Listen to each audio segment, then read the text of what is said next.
ladies and gentlemen, I am honored to introduce Professor Kurt Cuffey from the Department of Geography at UC Berkeley, who's going to talk with us about ice and sea level rise. Professor Cuffey. All right, it's a pleasure to be here. Thank you. Just a few things to highlight in this short talk. By the way, there's something blocking the screen. Oh, right. Oh, this is the microphone right there. Okay, thank you. There we go. Yep. Okay. So first of all, this is a glacier. For those of you who have never seen a glacier, this is what one looks like. There's two essential things you need to know about glaciers. One is that this glacier, which is a body of ice, it exchanges mass with the rest of the environment. So it gains mass by snowfall at the high altitudes, and it loses mass by melt and the breaking off of icebergs at the low altitudes. The second thing you need to know about it is that glaciers flow. Glacial ice is a very thick, viscous fluid, and it also glides along its bed. So the glacier that you see here is literally slurping down slope, much as if I had a bucket of honey here and I poured it out onto the podium and onto Jamin, it would drip down. That's what the glacier ice does too. This is a glacier in a mountain range in British Columbia. The mountain glaciers are the relatively small bodies of ice that are confined to parts of mountain ranges. Next slide, please. There's also polar ice sheets which cover the entire topography and are continental in scale. This is a picture of the margin of the East Antarctic ice sheet, the largest one we have on the planet. If you head onto the ice sheet to the left of the slide there, you will cross about 3,000 kilometers of ice before you get down to the other side. This is a place on its edge where it's spilling over a saddle in the transantarctic mountains. Now, when you look at these pictures of polar regions, there's an absence of objects that we usually use for scale, like houses and trees. So let me draw for you the scale on here, the next. This is how big it is. That glacier is about 5 kilometers across.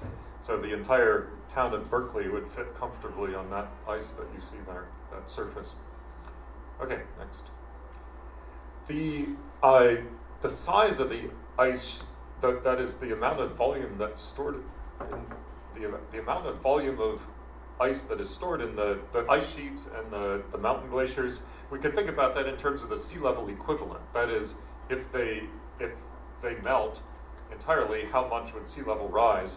And this tabulation shows that for the four main bodies of ice on the planet. The East Antarctic ice sheet is about 52 meters of sea level equivalent. The West Antarctic ice sheet about 5, Greenland ice sheet about about 7, and all the mountain glaciers and smaller ice caps between a ½ meter and about 0.9 meters.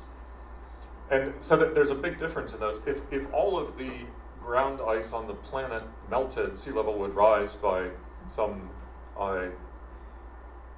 65 meters or so, and that would be catastrophic for coastal cities. Most of the cities on the planet would be drowned.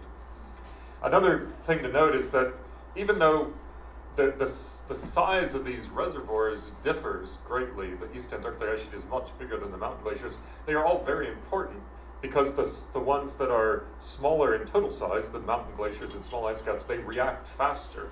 So all of these are contributing to the sea level rise problem at present.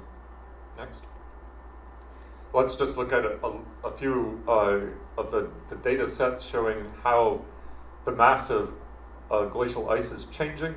This is, on the top, what's shown is changes of mass of the Greenland ice sheet as a whole. And then this is measured from satellites. Now there's satellites that, by flying 2 satellites in one after the other in the same orbit, and measuring the distance between them changing, you can measure the strength of gravity very precisely. And this is essentially it's weighing the ice sheet. And what you can see on the top, the blue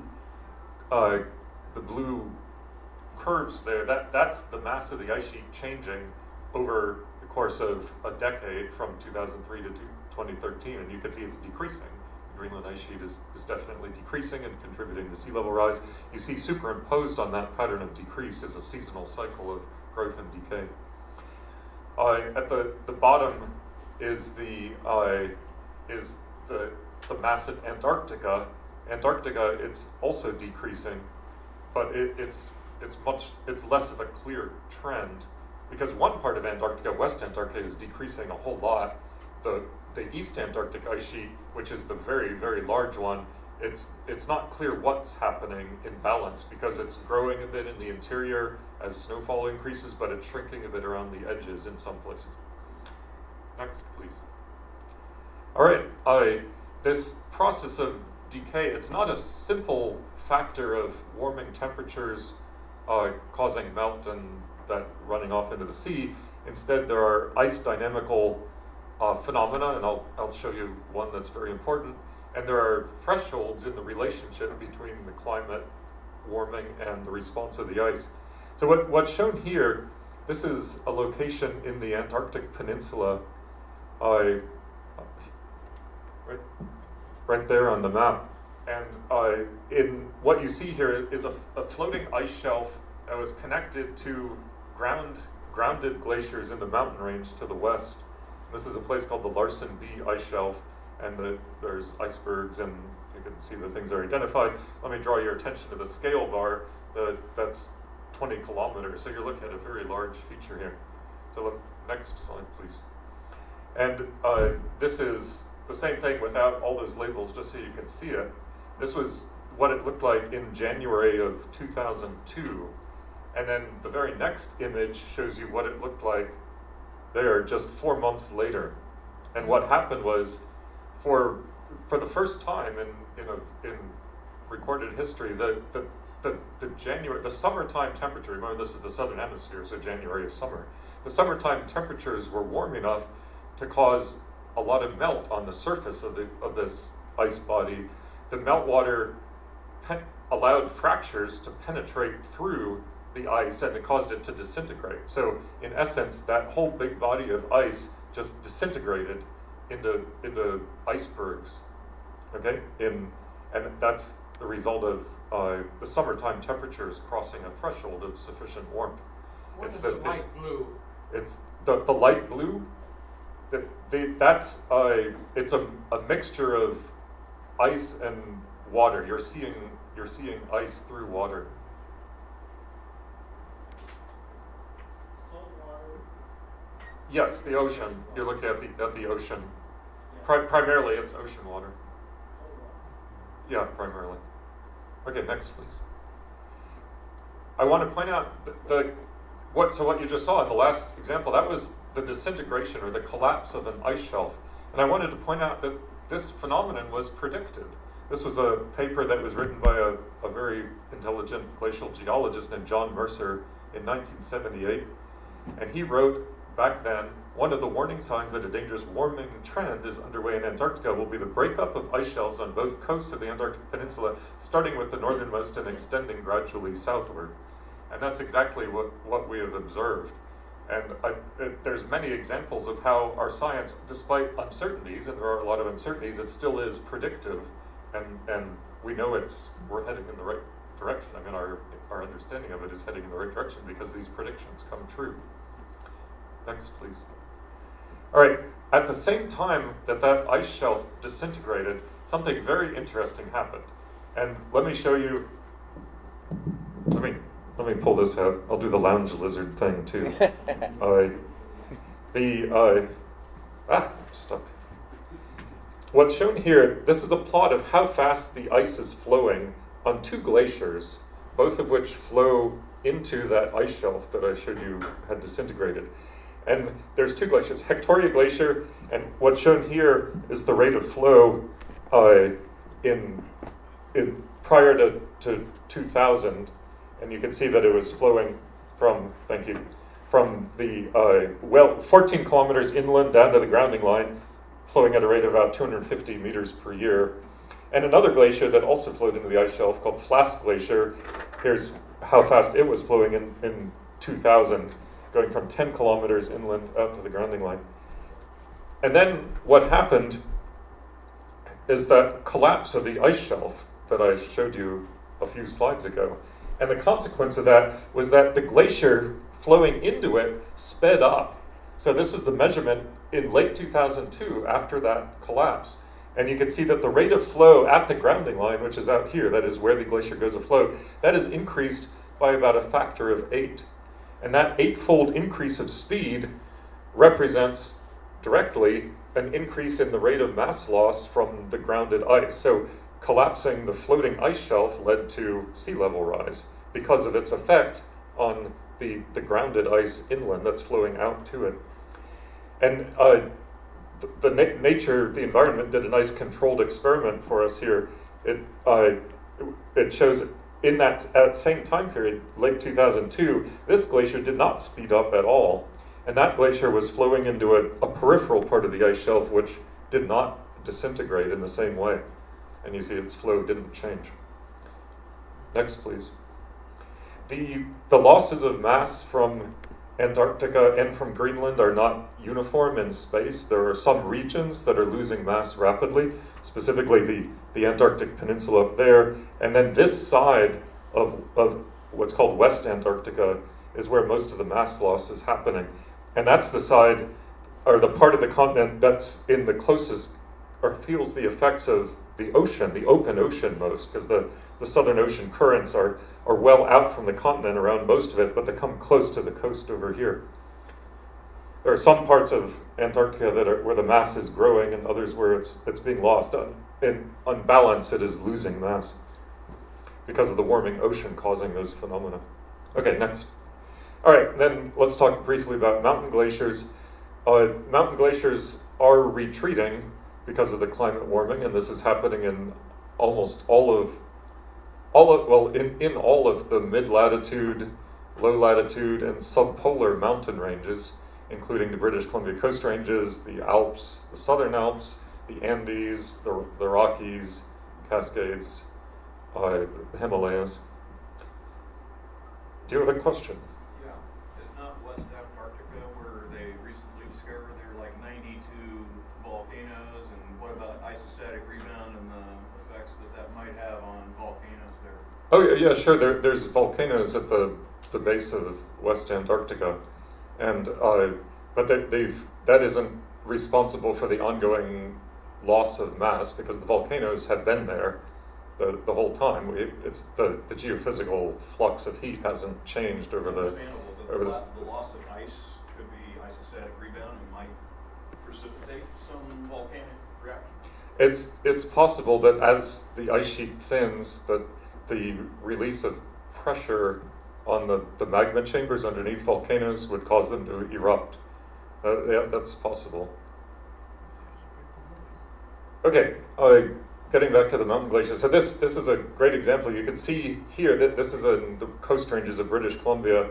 This is a mountain glacier that just 150 years ago or so used to flow out all the way to here. You can see its footprint or its cast there, and it has since retreated all the way back up into those side valleys. And you see this sort of retreat in, as I said, all the mountain ranges outside of the extremely cold polar regions. Next. That's not to say that there isn't mountain glacier ice left. This is a picture of that I took just a few years ago of glaciers in the Alaska range. That's Denali in the background, and here's Ruth Glacier. There's still a whole lot of ice in the mountains, and everybody likes to be funny when they learn that I'm a glaciologist and say, "Oh, the subject of your career is gone away." That's not true at all. Where it's really retreating, as you saw in the previous picture, that dramatic kind of retreat. That's on the very edges of the habitat, if you will, of where glaciers are viable and happy. These glaciers are also retreating a lot down at their lower elevations, but there's still a lot of ice left up high, which is great if you like seeing these things, but this isn't necessarily a good thing because it means this is still a reservoir of ice that will be contributing to sea level rise over the coming century and more. What about in Greenland? The Greenland ice sheet is losing mass. That was, if you go back to the picture of the gravity measurement I showed you, that was the loss of mass of Greenland. It's quite significant there. And that's mostly the main ice sheet. The mountain glaciers that are peripheral to the Greenland ice sheet, it's not clear what's happening to them on average. Okay, next slide, please. So we can understand how a given warming leads to loss of mountain glacier mass. It's a much more simple problem than the case of the ice sheets that flow into the sea and into these floating ice shelves. It's pretty simple. If you have a glacier that, let's say in cross-section, flows out down the mountain valley and terminates here, then a warming of the climate will increase the melt and cause it to retreat. And it will retreat back until the toe is at high enough elevation that the melt is reduced again to reach a new balance. So if you have a single increase in the climatic temperature that then persists, the glacier will retreat, but then it'll adopt a new kind of equilibrium position. But if the climate continues to warm, then that'll drive it back further and further and further. Okay, so the magnitude of that process of how much retreat you get as a function of the climate warming is actually quite, it's quantitatively well constrained. This is essentially just a measure of the occurrence of warm weather that combines the duration and the magnitude of the warm weather. And what's shown on the left is the cumulative melt of the ice over the course of a year, and or the summer months. And you see there's a positive relationship there. That is the climatic effect, that if you increase the warming, then you increase the melt on average. And that this increase, we can understand that based on physics. And in warm glacial settings, like let's say coastal Norway, the Andes, the Alps, a 1 degree centigrade warming of the climate will increase the melt rate by about 1 meter per year. And that's a very large number, 1 meter per year. It's larger than the changes of annual precipitation in any of those places. So the warming is a much more powerful effect than changes of snowfall. Okay, the next, please. Okay, so you can make predictions of what the retreat of the mountain glaciers will be and their contribution to sea level rise. This is a couple predictions that I did quickly on my computer a few years ago, and this is where we are right now. And depending on how much warming you get, that controls how much the melt is going to occur. This is just a different scenarios of 2 versus 4 degrees centigrade of warming over the next century. Next. And what you saw in the last plot, could you go back? Yes. So that's the contribution of melt from the mountain glaciers, looking at something like maybe 40 centimeters or 30 centimeters over the course of the next century, and then the contributions from Greenland and Antarctica would be increasing that by about a factor of anywhere from 3 to 5 or 6 over the next century. So roughly a meter over the next century is a good guess, but it could be anything from like 30 centimeters to a few meters. Okay, so next please. And then of that amount of sea level rise, that's of course a very small fraction of the total potential contribution of glacier melting to sea level rise, which I mentioned on the tabulation of the volumes. It's a small fraction of the potential 65 meters or so forth. But nonetheless, it's quite important because a fairly modest sea level rise will inundate far inland in parts of coastal landscapes that are gently sloped. This is how much of the northern Europe and the Gulf Coast in our country would be inundated by a 5-meter sea level rise. Next, please.